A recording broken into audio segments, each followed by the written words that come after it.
Hello दोस्तों, नमस्ते, प्रणाम। मैं संगीता कश्यप अपने यूट्यूब चैनल में सभी दर्शकों का स्वागत करती हूँ। मैं एक कहारवा नाच गीत लेके आई हूँ दोस्तों। अगर गीत अच्छा लगे तो कमेंट करके जरूर बताना, लाइक करना, शेयर करना, मेरे चैनल को सब्सक्राइब करना और कमेंट करके जरूर बताना दोस्तों गीत आप लोगों को कैसा लगा। सावन में गेंदवा शिकार खेलना नदी, सावन में गेंदवा शिकार खेलना नदी, शिकार खेलना नदी, धुआंधार खेलना नदी, शिकार खेलना नदी, धुआंधार खेलना नदी, सावन में गेंदवा शिकार खेलना नदी, सावन में गेंदवा शिकार खेलना नदी। सोने की थाली में जवाना बनावलो, सोने की थाली में जवाना बनावलो, जवाना न जेवैया अचार मांगैना नदी, अचार मांगैना नदी, सावन में गेंदवा शिकार खेलैना नदी, सावन में गेंदवा शिकार खेलैना नदी, शिकार खेलना नदी, शिकार खेलना नदी, शिकार खेलना नदी, धुआंधार खेलना नदी, सावन में गेंदवा शिकार खेलना नदी, सावन में गेंदवा शिकार खेलना नदी।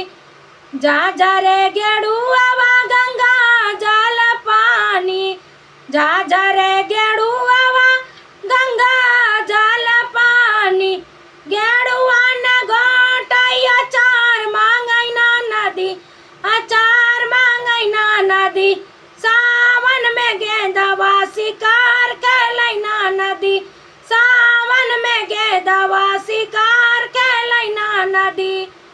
शिकार खेलना नदी, धुआंधार खेलैना नदी, शिकार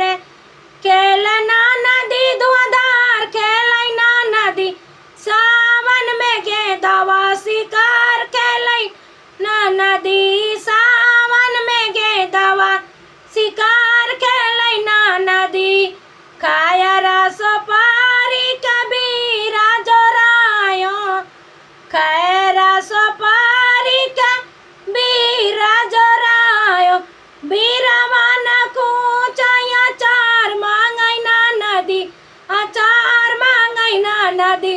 सावन में गेंदवा शिकार खेलैना नदी, सावन में गेंदवा शिकार खेलैना नदी, शिकार खेलना नदी, धुआंधार खेलना नदी, शिकार खेलना नदी, धुआंधार खेलना नदी, सावन में गेंदवा शिकार खेलना नदी, सावन में गेंदवा शिकार खेलना नदी, शिकार खेलना नदी, धुआंधार खेलना नदी, सावन में गेंदवा शिकार खेलना नदी। फूल में झारी झारी से जिया लगायो, फूल में झारी झारी से जिया लगायो, से जिया नहीं सोवै अचार मांगैना नदी, अचार मांगैना नदी, सावन में गेंदवा शिकार खेलैना नदी,